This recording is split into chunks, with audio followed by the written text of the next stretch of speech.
Magandang araw po, welcome po sa aking channel, Love9 TV. Patalasasan po, meron po ba kayong mga properties na napapabayaan or non-performing assets? Plan nyo ibenta, pero wala kayong oras sa pagbenta nito. Kung ito'y pagkakatiwala nyo po sa amin, tawag lang po kayo sa aking numero, usap po tayo, gawin ko po ng video for free. Yes, libre po, wala po kayong babayaran. Tutulungan pa namin kayong mabenta ang inyong property. Kami na po bala sa marketing, sa boosting or paid ads, even sa tripping, hindi na po kayo mapapagod sa pag-entertain ng mga buyers. Kami na po bala sa lahat. Tawag lang po kayo. Meron po tayong bagong video presentation, isang fully furnished na one-bedroom condo unit. Dito po ito sa Escalade South Metro Condominium, na kung saan napakalapit lang po nito sa Sukat Train Station at walking distance mula sa South Luzon Expressway Sukat Exit. Ganun po kaganda itong lokasyon ng kondo. Accessible po ng public transportation.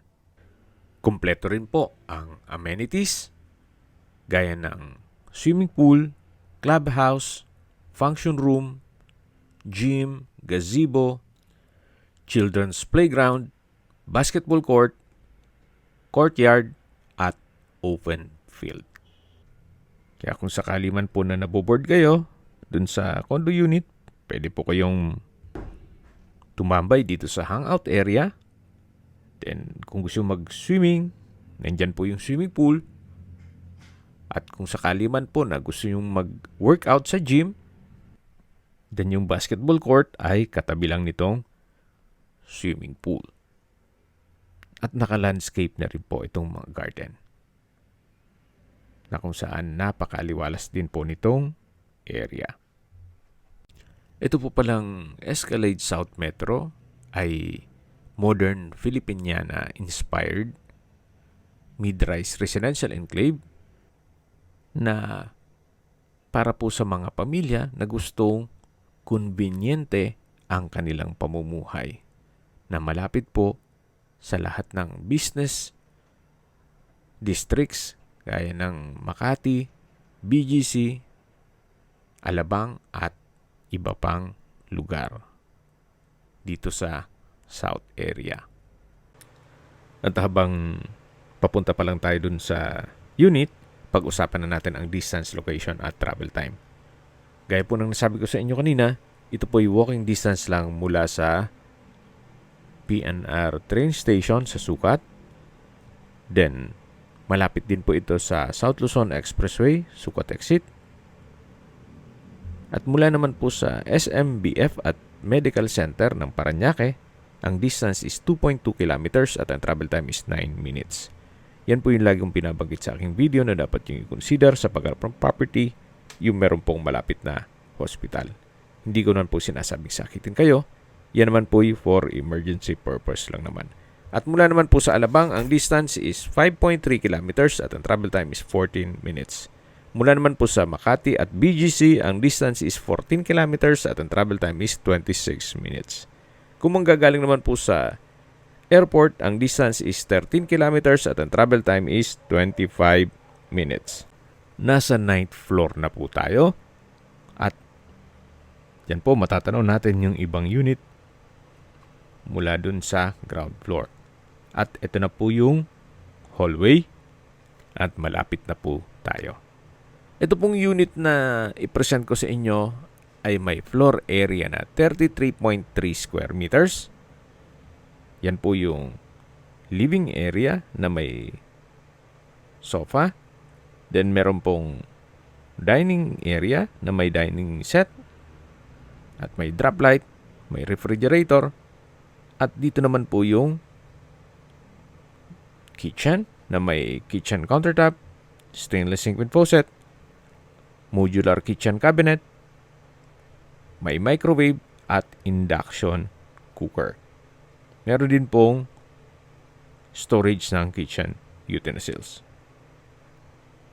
Then, mula naman po dito sa may dining area, ito naman po yung toilet and bath, na kung saan kumpleto din po. May hand wash basin, malaking vanity mirror, water closet with bidet, then naka-tile bathroom wall, may shower curtain, hot shower set, tissue holder. So wala rin po kayong ipapagawa dito.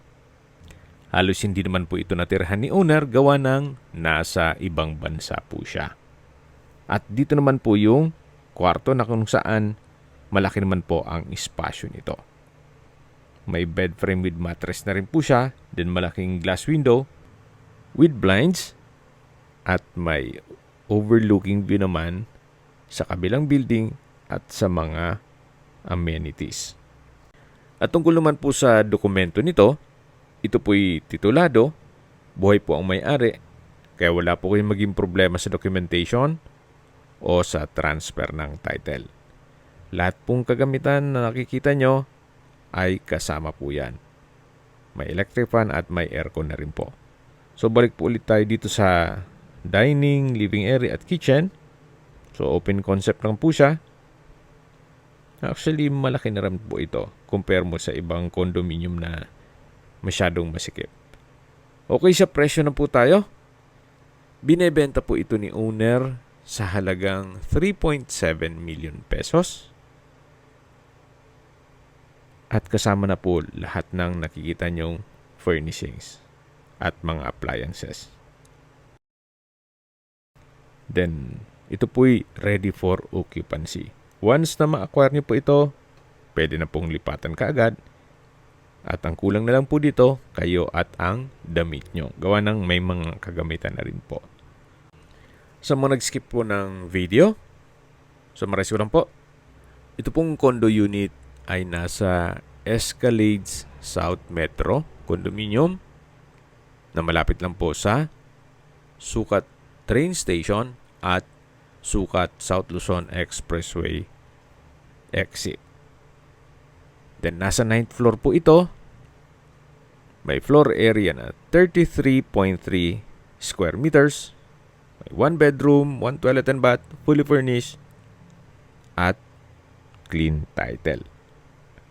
Binibenta po ito ni owner sa halagang 3.7 million pesos.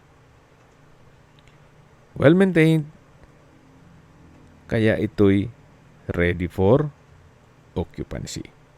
Wala na po kayong ipapagawa dito. Kung may mga katanungan po kayo, tawag lang po kayo sa aking numero. Sa mga kababayan natin nasa ibang bansa, meron po akong WhatsApp, Viber at Telegram. Same number lang po, 0917-316-3399. Sa mga nagtatanong naman po ng aming Facebook, meron po aming Facebook page na Nov9TV at Facebook Real Video. Meron din pong TikTok at Instagram. May ibang YouTube channel po kami, the Nov9TV channel, Nov9TV Listings, Nov9TV On The Spot, Nov9TV Updates, at Nov9TV House Rental. Sana po naibigyan nyo ang video presentation. Paki-like and subscribe na lang po sa aking channel para ma-update din po kayo sa aking future listings. Kung sakali po hanap nyo yung mas malaking sukat ng lupa, meron din po kami ibang listings na pwede nyong pagpilian. Huwag po kayong mag-atubiling tumawag sa amin. Then, let us know your budget para malaman namin kung anong property pwede naming ilog sa inyo. Sa lahat pong viewers, subscriber at nagtiwala po sa amin, salamat po sa suporta. Ingat po kayo lagi at yung pamilya. Maraming salamat po.